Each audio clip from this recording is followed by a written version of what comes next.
नमस्कार, जेके खबर नाउ में आपका स्वागत है। मैं हूं आपके साथ सुनीत कुमार। और जिस तरीके से मैं किसी न किसी सक्सेस से आपकी मुलाकात करवाता हूं, आज हमारे साथ जाने माने जम्मू कश्मीर के सोशल एक्टिविस्ट सुनील डिंपल जी, जो विपक्ष की आवाज हमेशा बने रहते हैं।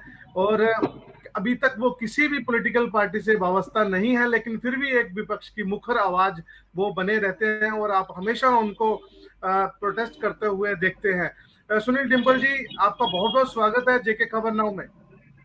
शुक्रिया सुमित। कहिए क्या सवाल है? आज जेके खबर के अदालत में हमें क्या किन किन बातों का जवाब देना है?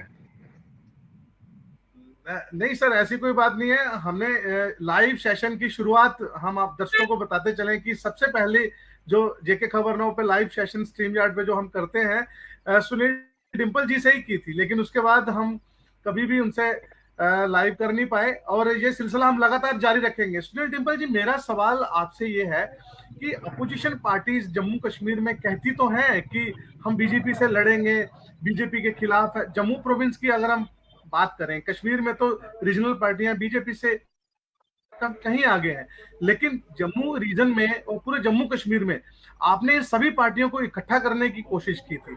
सभी दल अपने अपने विचारधारा रखते हैं, सभी अलग अलग, सभी का अलग अलग मिशन है और कभी कभी ये पार्टियां इकट्ठी भी हो जाती हैं। लेकिन हमने देखा था पिछले कुछ साल पहले से आप लगातार बड़े बड़े नेताओं को इकट्ठा करके एक ऑल पार्टी जो है आपने एक बनाया था, जिससे कि ऐसा लग रहा था कि बीजेपी के खिलाफ जो आपने एक मोर्चाबंदी की हुई है। लेकिन पिछले दिनों से लगातार सभी के जो स्वर हैं वो अलग अलग दिखाई पड़ रहे हैं। आप क्या समझते हैं कि जो एकजुटता जो खत्म होती दिखाई दे रही है, ये कितनी खतरनाक है जम्मू और कश्मीर के लोगों के लिए? देखिए सुमित भाई, इसका जवाब मैं यहाँ से शुरू करता हूँ कि 5 अगस्त 2019 को जब मैंने जंग का ऐलान किया था कि मेरी रियासत को तोड़ करके जो मामूली से यूनियन टेरिटरी बना दिया, हमारी 200 साल पुरानी रियासत को, खूबसूरत रियासत को तोड़ करके मामूली सा यूनियन टेरिटरी बना दिया और हमारा इतिहास, इलाक सब हमसे छीन लिया गया। तो जब हमने ये जंग का ऐलान किया था, मैंने उसी दिन ये ऐलान कहा था कि मैं अपनी रियासत, अपने बुजुर्गों की विरासत और जम्मू और कश्मीर के लोगों को इकट्ठा करूंगा और एक प्लेटफॉर्म के ऊपर बिठाऊंगा। यही नहीं, मैं तमाम पॉलिटिकल पार्टीज को भी इकट्ठा करूंगा और इस मामले में मैं कामयाब हुआ। मैंने Congress, national conference, PDP, Kashmir के संगठन, जम्मू के संगठन, मिशन स्टेटहुड का प्रेसिडेंट होने के नाते मैंने ये सभी को इकट्ठा किया और सड़कों से लेकर के सुप्रीम कोर्ट तक ये जंग हमने लड़ी। सुप्रीम कोर्ट ने ये ऐलान किया, फैसला हमारे हक में दिया कि रियासत का दर्जा और जम्मू कश्मीर में जल्द से जल्द चुनाव करवाए जाए 30 सितंबर से पहले पहले। जी। हाँ, आपकी बात बिल्कुल सही है कि जिन गठबंधन पार्टियों को मैंने इकट्ठा किया था वो आज इकट्ठी नहीं रही है।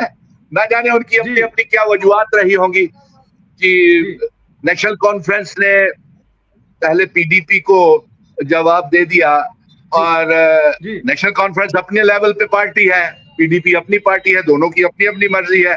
मिशन स्टेटहुड सुनील डिंपल तो उसमें कुछ नहीं कर सकता। अब पत्रकार मित्र मुझसे बार बार ये पूछते हैं कि कांग्रेस से भी नेशनल कॉन्फ्रेंस ने कह दिया कि हम इनके साथ गठबंधन में असेंबली के चुनाव नहीं लड़ेंगे। तो इसमें मैं क्या कह सकता हूँ? अगर कांग्रेस नहीं चाहती है असेंबली के चुनाव लड़ना गठबंधन में, या नेशनल कॉन्फ्रेंस नहीं चाहती है कि किसी के साथ गठबंधन किया जाए, तो इसमें सुनील डिंपल क्या कह सकता है? मैं तो नेशनल कॉन्फ्रेंस का या इसका प्रवक्ता नहीं हूँ, कांग्रेस का या पीडीपी का। हाँ, ये बात जरूर है कि मैंने ये अहद किया हुआ है और 100 सालों तक जो 5 अगस्त 2019 को गलत फैसले हुए हैं, एब्रोगेशन ऑफ आर्टिकल 370, हमारा स्टेट सब्जेक्ट छीना गया, हमें मामूली सा यूनियन टेरिटरी बना दिया गया, हमारे महाराजा हरि सिंह जी की डोगरा रियासत के सेशन के समय, इलाक के समय कुछ शर्तें थी, वो शर्तों को लागू करवाने के लिए हमारी जंग जारी रहेगी। भले ही ये अलायंस करें या ना करें, मैं ऑल पार्टी मीटिंग का भी योजना बना रहा था, लेकिन अब ऐसे मौके के ऊपर हालात को देखते हुए असेंबली के चुनाव आ गए हैं तो सारे मसरूफ हो जाएंगे, इसलिए ऑल पार्टी मीटिंग का भी अब कोई तुक रहती नहीं है।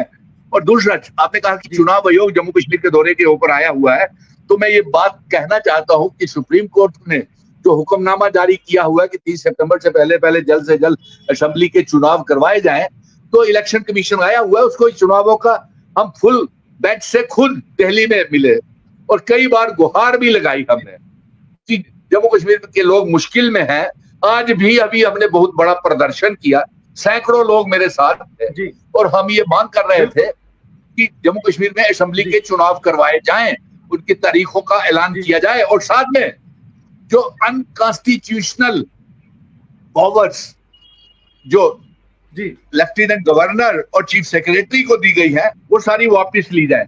ये हमारे जम्मू कश्मीर की असेंबली को कमजोर करने की साजिश है, जम्मू कश्मीर के लोगों को बंदी बना करके रखने की साजिश है।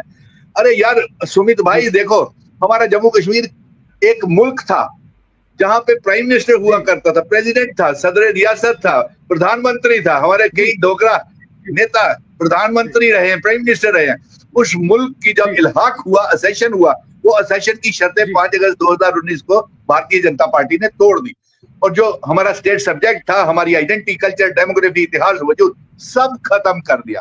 और आज ये हमारी देखिए कितनी बदनसीबी है कि हमें इतना बड़ा मुल्क फिर रियासत बनाया और रियासत से हमें यूनियन टेरिटरी बना करके एक एलजी और चीफ सेक्रेटरी के हवाले कर दिया। ये कहाँ का इंसाफ? मैं ये चुनाव आयोग से ये गुजारिश करूंगा, एक मिनट, मैं चुनाव आयोग से ये गुजारिश करूंगा कि एक तो चुनावों की तारीखों का ऐलान किया जाए और जो रियासत के दर्जे के तहत चुनाव करवाई जाए।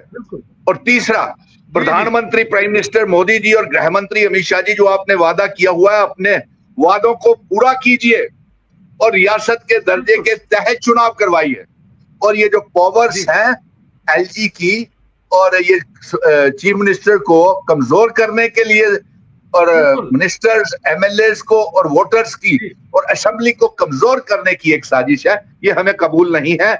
और कार्यकर्ता प्रदर्शन कर रहे हैं, आने वाले दिनों में ये हो सकता है कि इस मुहिम को और तेज किया जाए, लेकिन चुनाव आ रहे हैं तो चुनावों के बाद हम इनका जो हाल करने वाले हैं, बुरी तरह से भारतीय जनता पार्टी हार रही है, बुरी तरह से जम्मू कश्मीर, आप देखेंगे।